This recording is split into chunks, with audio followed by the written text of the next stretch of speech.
'n Nuwe dag, nuwe geleenthede, nuwe kanse, nie te noem vanmôre.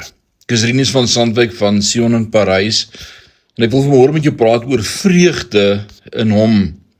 Ek lees vir ons uit Johannes 3 vers 29. Dit is die bruidegom aan wie die bruid behoort. Die vriend van die bruidegom gaan staan en luister of hy kom. En hy is sommer baie bly wanneer hy die stem van die bruidegom hoor. Daarom loop ek nou oor van blydskap. Toe Johannes Jesus die eerste keer ontmoet het, was albei in hulle moeder se baarmoeder. Johannes het van vreugde opgespring toe Maria, swanger met Jesus, die kamer binnekom, in Lukas 1 vers 41. En weer in ons teks, op die hoogtepunt van sy bediening, vind Johannes steeds sy vreugde in die klank van Jesus se stem. Weet jy wanneer vreugde vervul word? Dis nie wanneer ons iets van die Here kry of iets vir die Here doen nie, maar wanneer ons die stem van die Here hoor.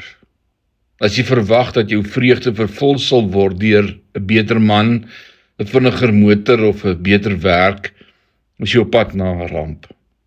As jy vasgevang in denke, as ek na hierdie plek kan trek, as ek net hier effektief kan wees of daar gebruik kan word, dan sal ek vreugdevol wees.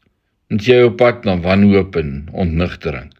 Maar as jy tyd saam met die Here deurbring, sy woord lees en bloot na sy stem luister, soos Johannes, sal jou vreugde vervul word.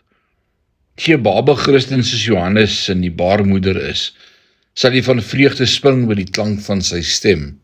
En as jy 'n ervaring heilige soos Johannes in die woestyn is, sal jou vreugde vol wees wanneer jy besef dat dit waarna jy heeltyd verlang het, in hom gevind word. Mag ek en jy in hierdie dag ons vreugde, ons verhouding met God vind, en sy stem wat met ons praat, die Heilige Gees.